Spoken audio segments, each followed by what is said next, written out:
Ini memang agak berat ya. Ya biasa orang kalau teriak-teriak itu pembicaraannya terkadang memang agak nabrak-nabrak gitu. Walaupun sebetulnya saya setuju-setuju aja dengan narasi awal bahwasanya NU yang mendapatkan ridho, mendapatkan doa Hadratus Syekh Mbah Hasyim Asy'ari adalah yang ikut PBNU. Nah, sekarang bagaimana keadaannya kalau sudah begini? Dalam edarannya PBNU itu melarang kader NU, fungsionaris NU, pengurus NU untuk ikut PWILS. Yang pertama, yang kedua, mengecap atau menetapkan kalau PWILS itu adalah organisasi yang dibentuk sengaja untuk permusuhan. Itu alasannya gitu ya. Nah terus Kiai Haji Imaduddin sendiri kan sebagai apa di PWLS? Mestinya kalau Kiai Imaduddin ini mau jadi NU yang mendapatkan doa dan ridho Mbah Hasyim Asy'ari, ya keluar dong dari PWLS. Kenapa? Karena kalau ikut PWLS berarti tidak ikut PBNU. Artinya menentang dari aturan atau instruksi PBNU. Mana ada orang ikut PBNU tapi tidak mengindahkan instruksinya. Ikut PBNU tapi melakukan apa yang dilarang. Lalu bagaimana cara membelanya? Nah, gampang sebetulnya, gampang saja. Yang pertama, ya sudah keluar dari NU sehingga tidak masuk kepada mukhotob dari instruksi NU. Iya toh? Artinya apa? Artinya tidak jadi fungsionaris NU, tidak jadi kader NU, tidak jadi pengurus NU. Berarti sudah keluar dari orang-orang yang oleh PBNU dilarang ikut PWLS. Simpel loh, ya sudah keluar saja. Kalau misalnya masih di dalam, kalau misalnya masih jadi pengurus, kalau di LBM kan sudah keluar itu. Bukan keluar sih, dikeluarkan, walaupun bahasanya bukan dipecat, DPAW. Pergantian antar waktu ya, atau pergeseran atau apalah bahasanya. Ini kan logis, jadi keluar saja dari NU biar nggak masuk kepada NU yang tidak ikut PBNU atau tidak masuk kepada tidak ikut PBNU.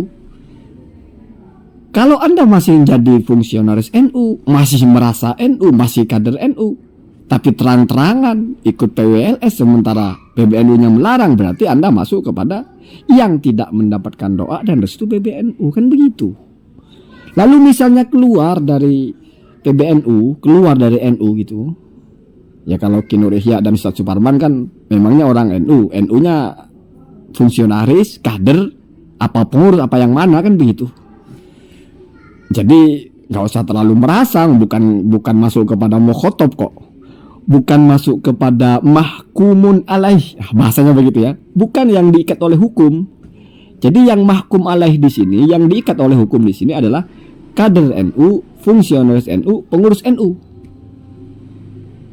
Ya wallahu a'lam kalau nahdiyin itu masuk kepada yang mana. Setidaknya secara nasnya itu kan fungsionaris, kader, pengurus. Ya kalau nggak tiga-tiganya, ya berarti nggak usah merasa ada kaitan dengan instruksi ini begitu. Sehingga ikut PWLS tidak dalam rangka sedang tidak ikut PBNU. Kenapa? Karena aturan PBNU itu bukan untuk Anda. Lalu apakah mungkin bisa mendapatkan ridho dan doa Mbah Hasyim Asy'ari? Ya mungkin saja. Tapi kan narasinya hanya yang ikut PBNU. Oh sebentar. Dalam balaghah itu hanya itu hasr bahasanya. Hasr itu ada dua. Ada hasr hakiki, ada hasr idofi.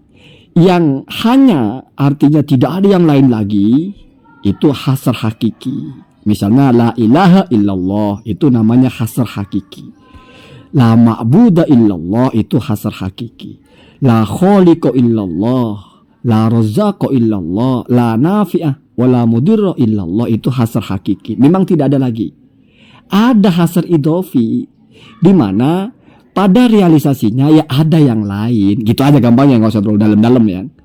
Ya, pokoknya berseberangan hasr hakiki dan hasr idofi itu di bagian itu. Kalau hasr hakiki itu memang hanya itu satu-satunya. Kalau hasr idofi enggak fokus di hanya itu. Ya, Makanya disebut idhofah saja hasarnya, bukan secara hakiki. Ya apakah mungkin mendapatkan ridho Mbah Hasyim Asy'ari? Ya apakah mungkin mendapatkan doa Mbah Hasyim Asy'ari? Ya kalau Anda bukan orang PBNU, bukan orang NU, ya apa pentingnya doanya Mbah Hasyim Asy'ari loh? Ya jadi, ya sudah, nggak usah penting juga. Ngapain nanya masalah itu? Menjadi penting kan bagi orang, ya bagi Nahdliyin toh, menjadi bergema itu doa Mbah Hasyim Asy'ari, restu Mbah Hasyim Asy'ari. Itu bagi orang-orang yang percaya NU adalah sesuatu yang memang harus diikuti. Ya kalau Anda bukan, dan apakah lalu kalau nggak mendapatkan doa Mbah Hasyim Asy'ari celaka? Ya enggak. Seluruh umat Islam di dunia ini hanya berapa persen yang ikut NU, kan gitu. Jadi nggak usah terlalu heboh gitu. Nggak usah ngobok-ngobok PBNU, nyerang-nyerang PBNU gitu, ngapain? Karena nggak bela tesis atau apa, jadi ini untuk pengikut-pengikutnya. Wallahu alam kalau untuk Kiai Haji Imaduddin mau pakai penjelasan saya itu apa bagaimana gitu. Ya jadi ya saya bukan NU, ya, gitu aja. Atau ya saya hasar idhofi lah, itu hanya maksudnya itu ya bukan hanya mesti hanya bener-bener hanya gitu, ada sih yang lain. Atau mungkin mau pakai jurus lama, qaul qadim qaul jadid gitu. Jadi dulu begitu, saya sekarang enggak. Sekarang yang mendapatkan restu dan mendapatkan doa Mbah Hasyim Asy'ari bukan yang ikut PBNU, tapi yang menolak nasabah Alawi. Ya silahkan saja, memang sudah biasa. Atau berpendapat suka-suka kan, berpendapat berubah-berubah kan sudah biasa. Ya bahkan fakwanya kan keren-keren kan. Orang sebelum tahun 2022 belum dosa nggak apa, tapi setelah 2022 sudah dosa. Ya silakan Pak. Jadi silakan. Ada lagi yang dari Ustadz Suparman itu. Oh, berarti kalau misalnya PBNU mendukung Mbak Alawi, berarti PBNU berkewajiban. Ya sakarep mau Pak. Wajib itu kita tahu, wajib itu syar'i Pak, syariat. Bukan oh berarti wajib. Oh enggak gitu. Ya kalau semua orang mengatakan oh ini berarti wajib, ya silakan. Silakan. Mau wajib lah, mau haram lah, mau mustahil apa? Ya mustahil, jaiz, wajib, haram, makruh, sunnah, mubah, bebas kalau itu silahkan ya. Silahkan. Yang jelas ala kulli hal, kalau berharap PBNU ada di barisan Kiai Haji Imaduddin, meneriakkan kalau Mbah Alawi itu nasabnya batal, itu kayaknya hampir hatta yaddul ghurab juga itu. Tidak akan terjadi itu sampai burung gagak itu memutih gitu ya. Atau kalau bahasa Al-Quran itu hatta yalijal jamalu fi sammil hiyat, sampai ada al-jamal ya, kita ambil tafsir yang paling gampang ya, sampai ada unta itu masuk ke lubang jarum. Kayaknya sulit itu Pak. Ya walaupun tidak sesulit itulah. Walaupun itu tidak mustahil akli ya, itu tidak mustahil akli ya, tidak mustahil akli. Hanya mustahil adi saja, bukan jam'ul mutanaqido ini juga, nggak sampai selevel itu. Ya tapi secara adi setidaknya ya mustahil Pak. Kenapa? Karena ya ketua PBNU-nya jelas, Rois Amnya jelas, ketua bidang dakwahnya jelas. Terus gimana? Lagi pula mungkin mikir-mikir juga, PBNU masa ya harus ikut Kiaimat sih? Ya kalau nggak ikut Kiaimat, padahal ini sudah nggak ikut Mbah Alawi loh. Sudah nggak menegaskan Mbah Alawi itu dzurriyyah Nabi secara organisasi loh. Masih kurang. Apa mungkin karena terlalu keras kepada PWLS itu? Ya sekali lagi itu kan untuk fungsionaris NU, untuk kader NU, untuk pengurus NU. Kalau bapak-bapak bukan, kenapa risau? Ya sama dengan misalnya ada kitab suci mengajarkan begini-begini untuk pemeluk agamanya, yang lainnya enggak. Atau misalnya negara Amerika warganya begini, kita kan bukan. Kenapa rempong dengan aturan orang lain? Sederhana toh. Pertanyaannya bapak-bapak ini pengurus NU bukan, kader NU bukan, fungsionaris NU bukan, kan gitu. Ya kalau iya, ya tadi kalau mau dapat doanya Mbah Hasyim, mau dapat ridhonya Mbah Hasyim, ya ikut PBNU. Tapi saya mau ikut PBNU tapi tetap ikut PWLS. Kak sakarep mau Pak.